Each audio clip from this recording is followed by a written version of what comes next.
Okay, we got to constructors. What is a constructor? A constructor is a method that is called when an instance of a class is created. Why do we need a constructor? The intention is to put an object in an earlier state. That is, to initialize some of the fields in the class. Here is how we declare a constructor. So as you see, we have a class called customer, and this class has a constructor as you see here. A constructor has the exact same name as the class, and that's a requirement. If you change this name, the compiler or the runtime will not treat this as a constructor. Also note that constructors, unlike other methods, do not have a return type, not even void. Here in this method, we can do any kind of initialization that is required. Note that we don't always have to use a constructor, but if we need to initialize an object upon creation, that's where we put our code. In this example, we have what we call a parameterless or a default constructor. So this constructor has no parameters. If you don't define a default or parameterless constructor for your class, the C# compiler creates one for it. You're not going to see it, but it will be in the IL or intermediate language code that will be the result of the compilation. That constructor doesn't do anything. It just initializes the fields of the class to their default values. What are those default values? For any kind of numbers, it sets them to 0. For Boolean types, sets them to false. For any other kind of reference types like strings or any other objects, sets them to null. And for characters, sets them to an empty character. Here is another example of a constructor. In this example, we have a parameter here. So we get the name of the customer and we set the name field as you see here. Note the use of the this keyword. This is a keyword that references the current object. Why do we need that here? Look, here we have two identifiers that look very similar. We have this name field in the class and this name parameter in the constructor of this class. They both have the same spell, but are using different naming conventions. This parameter here is using camel case, so the first letter of the first word is lowercase. The name field here is using Pascal case, so the first letter of the first word is uppercase.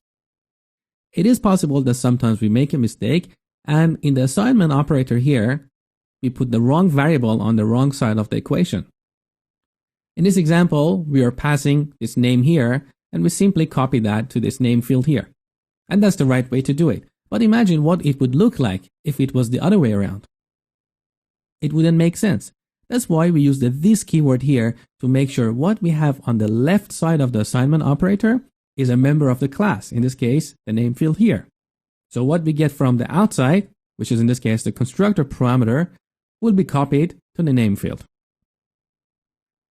Okay, with that constructor, when we create a new instance of customer, we can supply a name here. At this point, the constructor will be called, and the string that is passed here will be copied to the name field. We have a concept called constructor overloading. Overloading means having a method by the same name but different signatures. What do I mean by a method signature? A signature is what uniquely identifies a method. That is its return type, its name, and the types and numbers of its parameters. In this example here, we have 3 constructors. So we have overloaded the constructor for this class. Each constructor, as you see, has a different signature. So the first one takes no parameters. The second one takes one parameter of type string. The third one takes one integer and one string as parameter. Note that the names here do not matter, but the data types for the parameters and the order of them is important. So we cannot have 2 constructors with the exact same signature. Now you might wonder, why do we need to overload constructors? The reason for that is to make initialization of this class easier. Sometimes we may know only the name, so we may use this constructor when creating an instance of this class. Sometimes we may know both the ID and the name, so we use this one. Or sometimes we may know neither of these parameters, so we may use this constructor here. Okay, let's start coding and see constructors in action. Okay, let's start by creating a customer class. So, public class customer. Now we declare a field. Public integer ID, and another one, public string name. Before I move on, I need to clarify something here.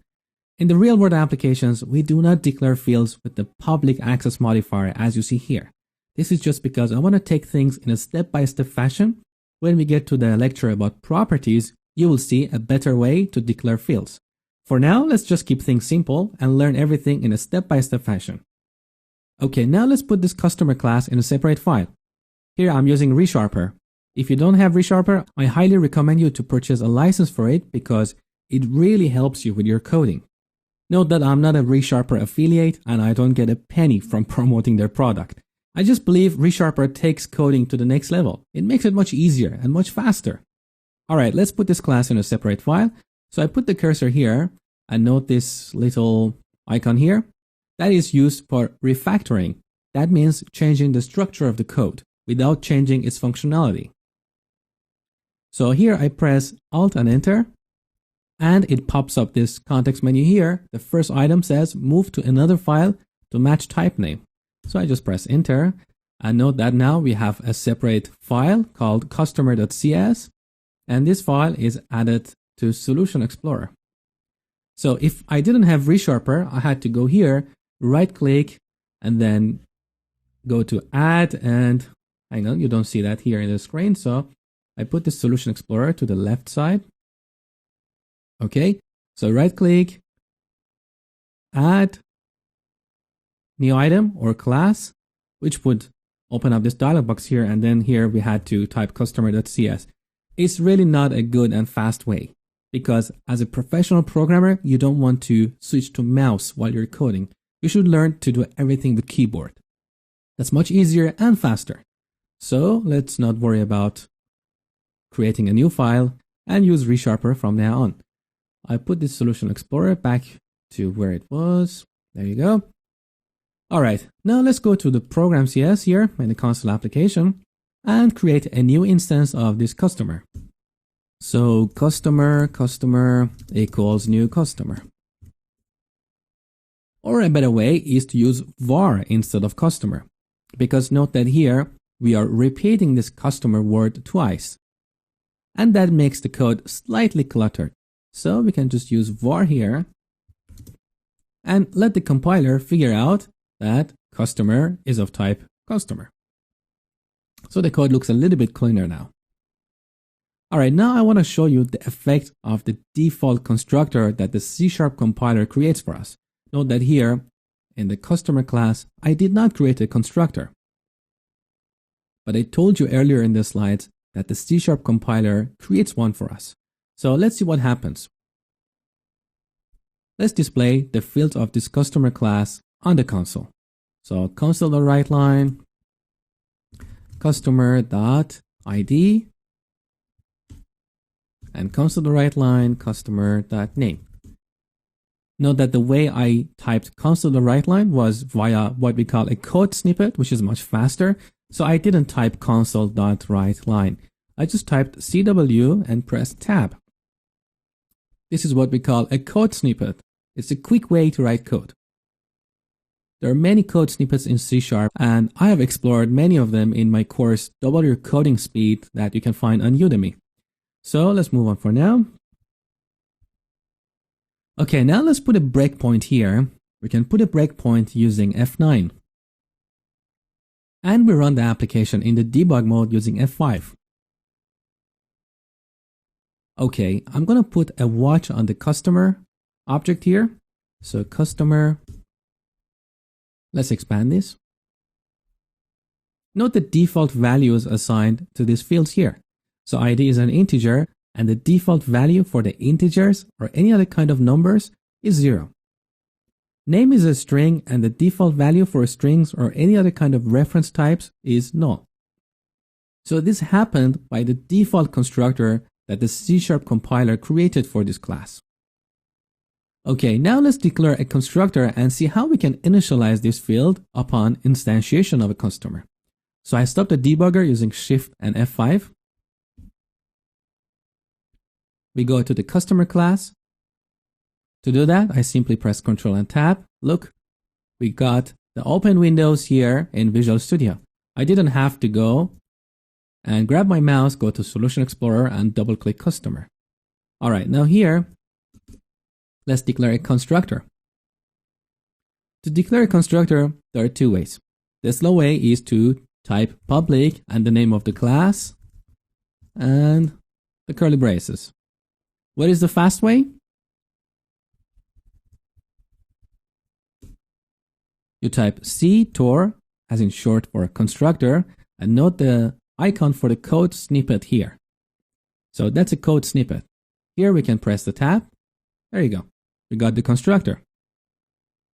So this is how I want you to code. I don't want you to type every letter. As a fast coder, you should know all your shortcuts. You should code like a ninja.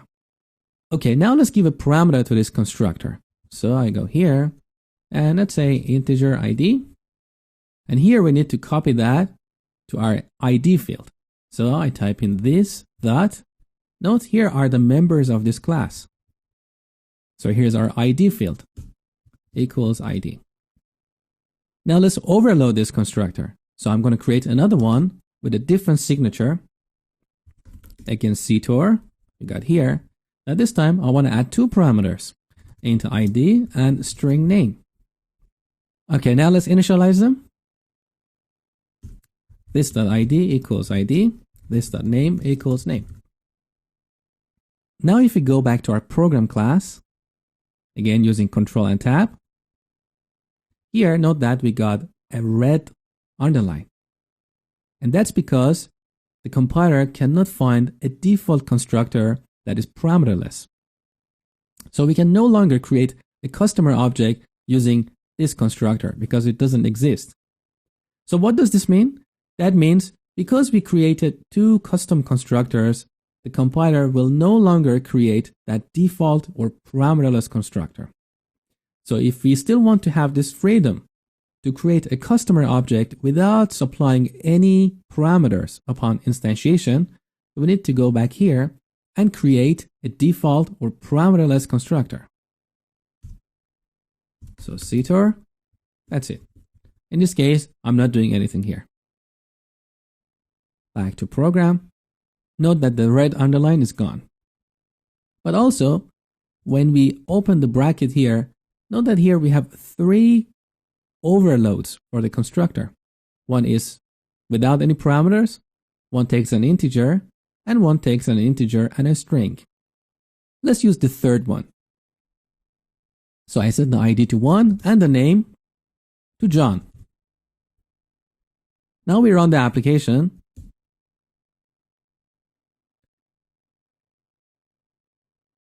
Note that ID is initialized to 1 and name is initialized to John. And that's the intention of using constructors. Okay, now let me tell you a best practice. Let's get back to our customer class.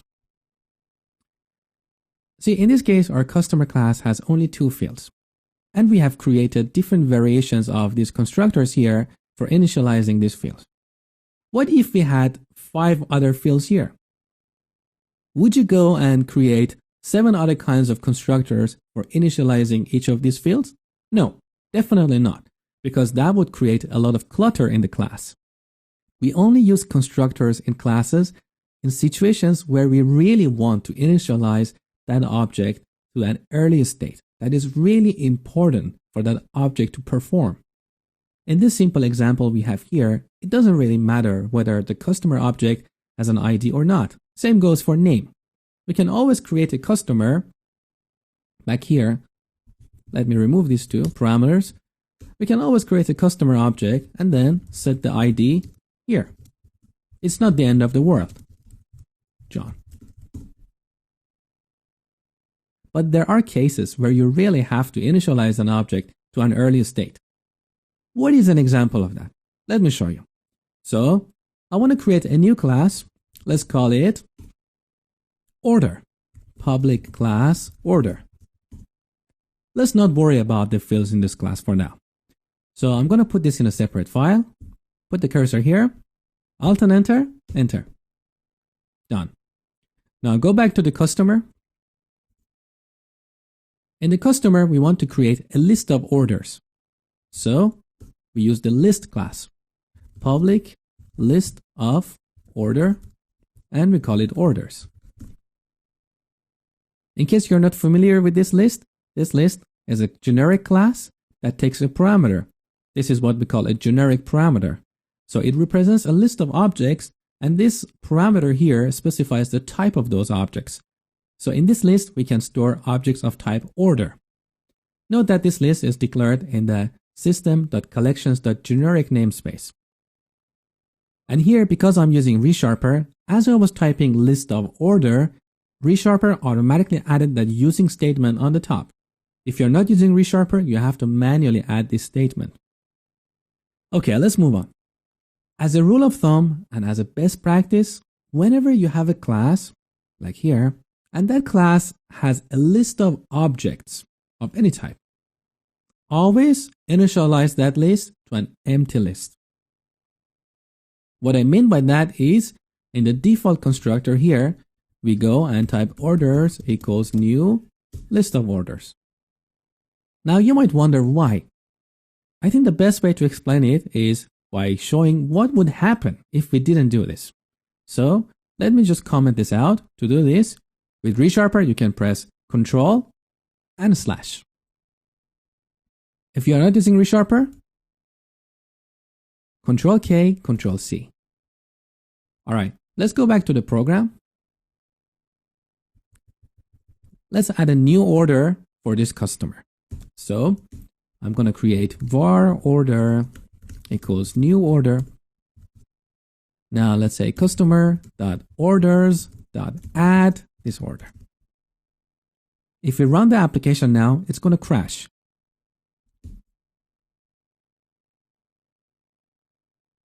We got an exception, a null reference exception. The reason this happened was, let's close this, because orders was not initialized, and by default, because it's a reference type, it was set to null. So when we call the add method on a null object, we get null reference exception, which is a very bad thing. That's something we need to avoid at all times. Now, an amateur programmer may solve this problem by doing something like this here. So saying customer.orders equals new list of orders. That may look like a solution, but it's actually a bad solution. In fact, I wouldn't even call it a solution. It's a hack. It's a patch. Why? Because here, in this main method here, we should not be responsible for initializing that orders list to an empty list. It's not the responsibility of this class here. This class just wants to add an order to this customer. It's the responsibility of the customer class to make sure that its orders field is initialized to an empty list, and it's not a null object. If we take this responsibility from this customer class and initialize that orders field somewhere else, then it's going to be a problem. Because everywhere in our code we are going to use a customer object, we have to remember to initialize that orders field. Okay, so I'm going to remove this line here and go back to the customer class. In the default constructor, I want to make sure that the orders field is always initialized to an empty list. So that's the rule of thumb. Whenever you have a class and that class has a list of objects, make sure that list is always initialized. Now we have another problem here. If we use this constructor here, everything is good. The orders field is initialized. But what if we use either of these constructors here? Orders is going to be null. Well, we can go and copy paste this line into these constructors, but it's not really a good way. What if we had three other fields here that they all were lists? So we had to copy paste 3 lines of code into each of these constructors here. Is there a better solution? Of course there is. We can use this keyword. Let me show you how it works. So here in this constructor, upon declaration, I would put colon this and put the brackets like this. This means when this constructor is being called, first is going to call the constructor without parameters. So before this line is executed, this constructor is going to be called, which will initialize the orders field, and then we get into this constructor here. Let me show you another example to make sure we really nail it down. So using a similar technique, I can go to this constructor and colon this. Note that we have two constructors here now we can call. One is the default parameterless constructor. One is the one that takes an ID. I'm going to pass this ID that is coming here into this constructor and then get rid of this line here. What this means is when we use this constructor to initialize the customer object, first it's going to call the constructor that takes the ID parameter. So we're going to go here. And note that here, before this code is executed, we're going to go here.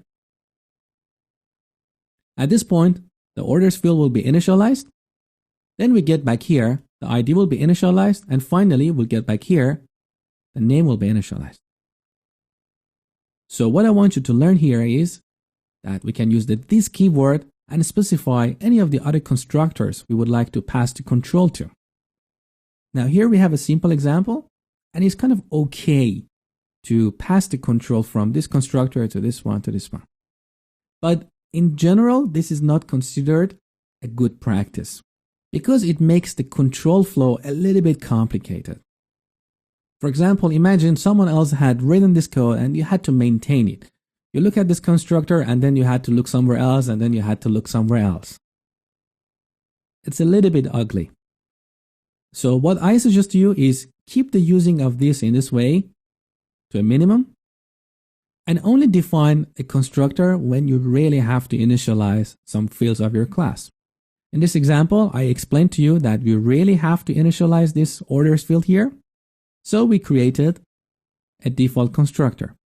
I can argue that these two are really redundant and they're just making the code a little bit ugly and hard to maintain.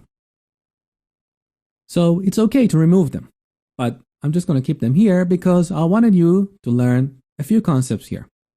One is the default and parameterless constructor. Another one is the concept of overloading constructors. That means we have 3 different constructors, each has a different signature, and how we can use this keyword to pass the execution to another constructor in this class. Well, that's pretty much it for this lecture. I hope you enjoyed it and thank you for watching.